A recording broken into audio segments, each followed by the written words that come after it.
Les médias font le service après-vente après l'élection de Donald Trump pour essayer surtout d'empêcher les Français d'avoir des aspirations de droite, donc on va y revenir. Et puis également on a une situation intéressante puisque Sandrine Rousseau prend ses distances avec la branche française du Hamas. On va également voir ça ensemble dans cette vidéo. Vous allez voir que c'est assez intéressant et évidemment on essaiera d'en tirer quelques leçons politiques avec toujours cet objectif de faire de la France une terre de prospérité où il fait bon vivre, entreprendre et investir. Avant ça, juste à propos d'investissement, je vous montre les perfs de ce portefeuille de stock picking qui sont complètement folles. J'ai ce portefeuille-là qui a vocation à être le plus passif possible, c'est-à-dire qu'en fait, je me prends pas le chou maintenant, j'achète des ETF, j'arrête de faire du stock picking dans ce portefeuille. Je fais grandir mon flux continu de revenus passifs et j'utilise le courtier quand j'ai besoin pour pouvoir emprunter de l'argent en hypothéquant mes actions et mes ETF. Ensuite, je rembourse tranquillement avec les dividendes, mais à côté de ça, j'ai un portefeuille plus agressif dans lequel j'essaie de sélectionner des entreprises avec l'objectif de battre le marché. Et ouais, c'est fou ce qui est en train de se passer. Vous voyez à quel point je suis en train de défoncer le SP500. C'est tout à fait impressionnant. Et je défonce même le Nasdaq, en fait. C'est assez fou. Je pensais pas que ce serait possible aussi rapidement. Mais en choisissant les bonnes entreprises avec les bons critères, on peut avoir des perfs de ce genre-là. Et donc si vous voulez discuter de tout ça, ça se passe sur la page Patreon où je documente régulièrement les choix que je fais dans mon portefeuille et je partage régulièrement avec vous des articles qui vous permettent de former votre capacité d'investisseur. Je dis pas que c'est pour tout le monde, je pense que la plupart des gens ont plutôt intérêt à se focaliser sur l'augmentation de leurs revenus actifs, mais si vous avez déjà de bons revenus et si vous avez déjà une bonne partie de vos investissements de façon tout à fait passive, eh bien vous pouvez avoir l'ambition de passer au niveau d'après. Dans ce cas-là, ça se passe sur la page Patreon où vous êtes les bienvenus. Ceci étant dit, on passe aux nouvelles du jour. Alors, on va revenir à cette question de Donald Trump et tout ça, mais vous voyez qu'il y a 76% des Français qui sont mécontents après la victoire de Donald Trump, donc bravo, vous faites partie de l'élite, mais au-delà de ça, je trouve que c'est assez intéressant pour voir à quel point le travail que font les médias traditionnels et les influenceurs traditionnels fonctionne. Il y a véritablement une manière comme ça de fabriquer l'opinion qui marche encore, et c'est pour ça que cette chaîne existe, c'est pour ça qu'on est là, c'est pour ça que je vous encourage à créer du contenu, c'est pour pouvoir faire émerger un narratif différent, parce que honnêtement, je vous le dis encore une fois, moi je m'en fiche à peu près de Donald Trump, hein. Ça m'est égal qu'il soit venu au pouvoir, si ça avait été Kamala Harris, j'aurais pas pleuré non plus, je me serais moins marré, parce qu'il y avait quand même des choses qui étaient drôles, parce que Donald Trump je le trouve drôle, ça va être aussi bon pour mes affaires d'analyse rhétorique, parce que regarder des discours de Donald Trump c'est quelque chose que je peux faire, regarder des discours de Kamala Harris c'est quand même moins amusant, mais au fond moi ce qui m'importe c'est que cette fabrique du consensus marche à plein pour nous faire tolérer un système social délirant, des taux de prélèvement délirants, des normes, des règles, des charges délirantes, et c'est là-dessus qu'il faut qu'on se batte, parce que je pense que si vous demandez aux Français est-ce que la France est un pays de droite, est-ce que la France est un pays libéral, vous allez avoir également ce genre de réponse. Vous allez avoir peut-être 80% des gens qui vous disent oui, la France est néolibérale. D'ailleurs, c'est le libéralisme qui fait que les entreprises françaises ferment leurs portes, etc.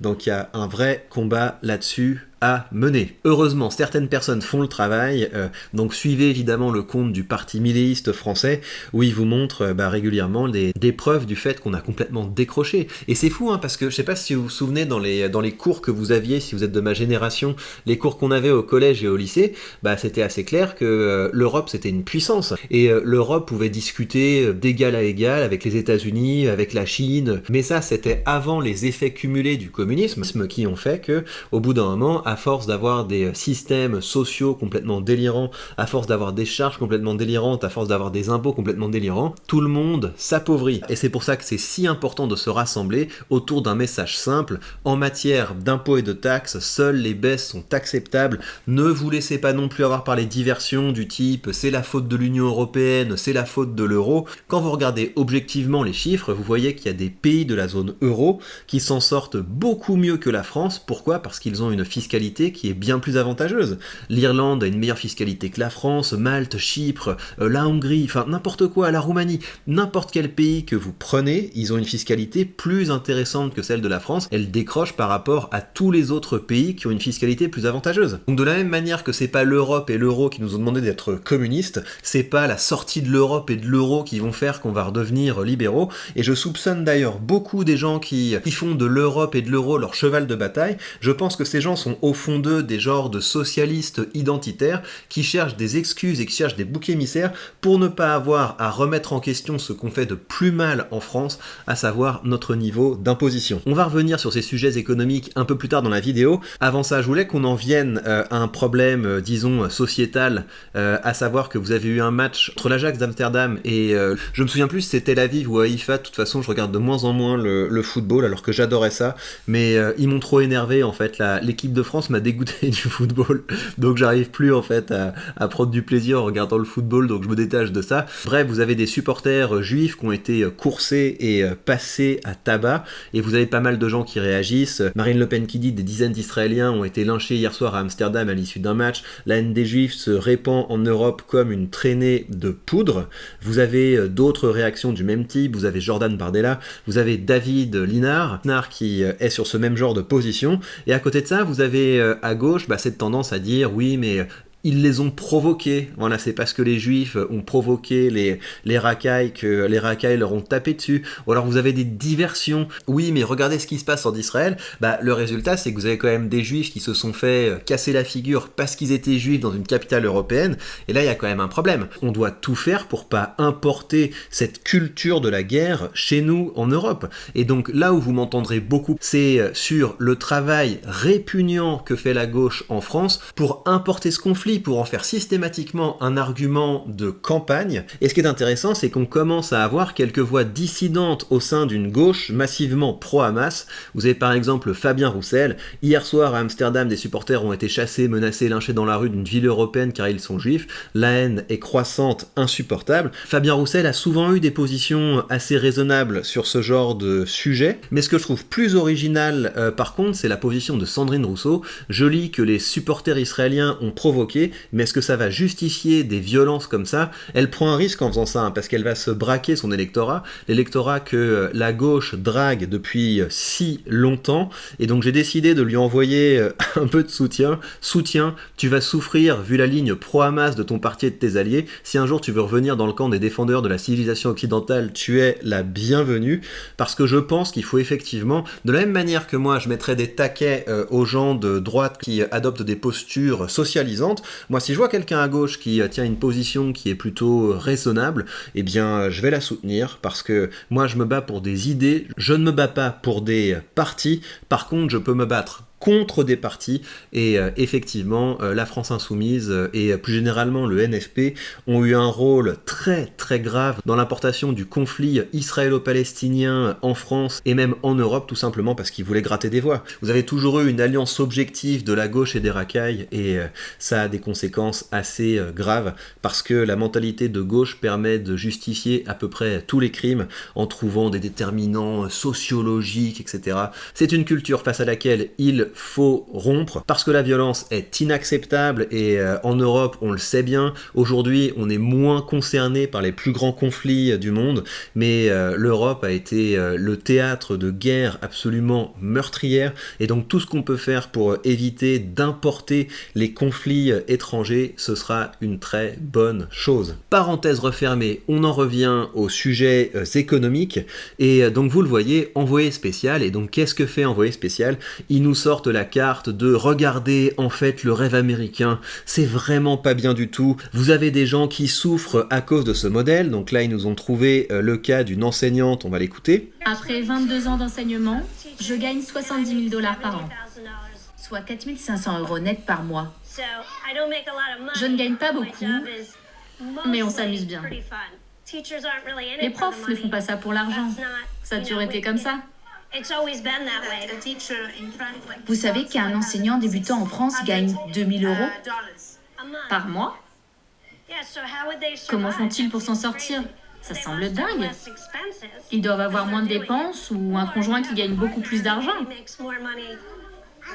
Un salaire bien plus élevé qu'en France. Mais à 50 ans, Marie n'a pas fini de payer ses études.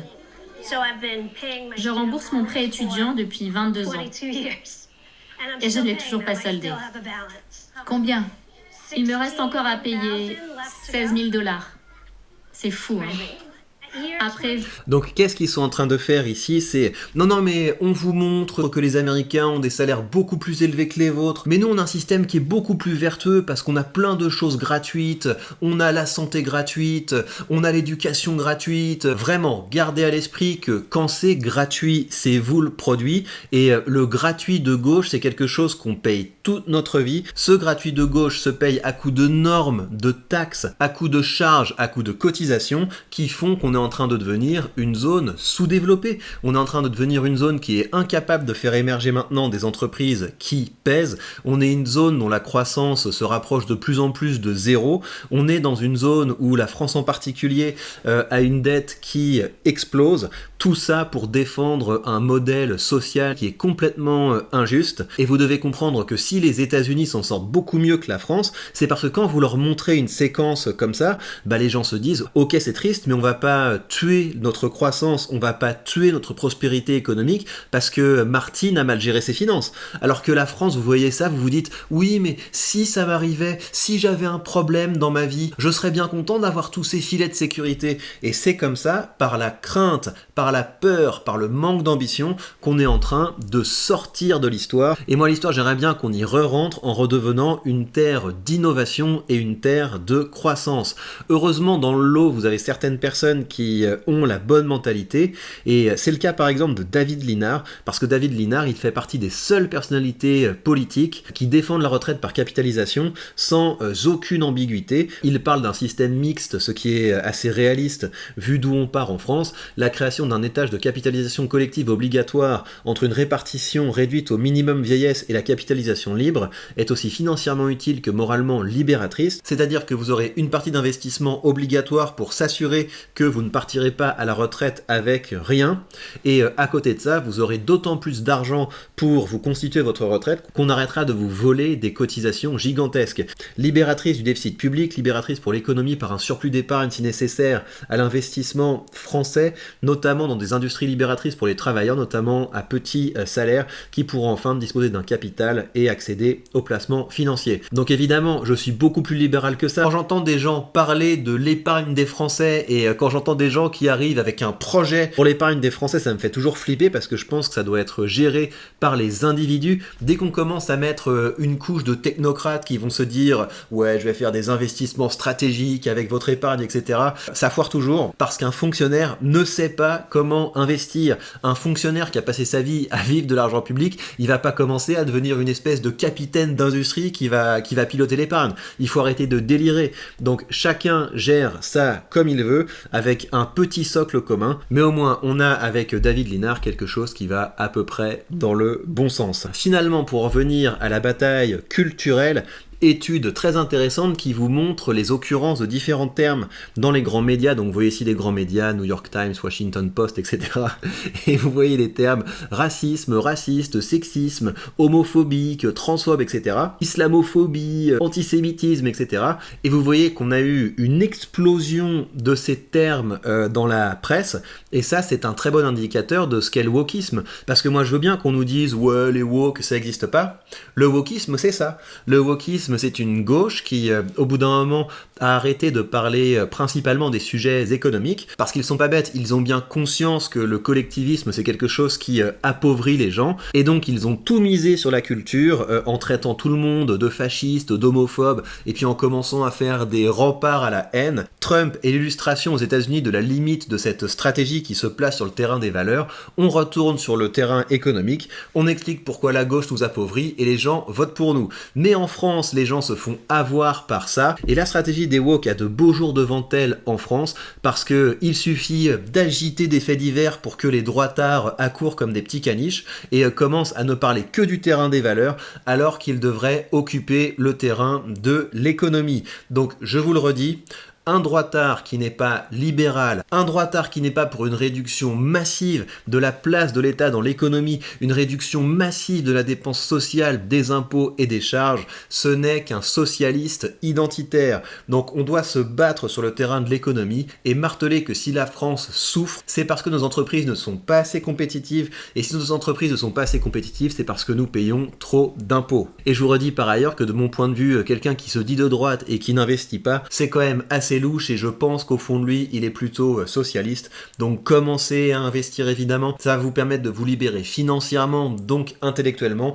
vous aurez moins peur de dire les termes parce que vous aurez d'autres sources de revenus que l'échange de votre temps contre de l'argent auprès de gens qui peuvent essayer de vous faire rentrer dans un moule de valeur. Donc augmentez votre revenu passif en investissant, et puis augmentez votre revenu actif en vous créant un side business autour de la création de contenu. Vous allez faire d'une pierre deux coups, vous allez vous libérer en disant les termes et en commençant à créer un écosystème plus propice à vos valeurs et plus propice à la prospérité collective. Et puis comme vous allez créer du contenu qui va marcher, vous allez développer une audience et vous allez débloquer au fur et à mesure plein de manières de monétiser vos idées. Et un bon point de départ pour ça, c'est de choper ce petit guide qui vous apprendra comment utiliser l'IA pour booster votre création de contenu. Donc n'hésitez pas, vous mettez votre mail et vous recevrez ça gratuitement. Allez, au travail, prenez bien soin de vous et à très vite.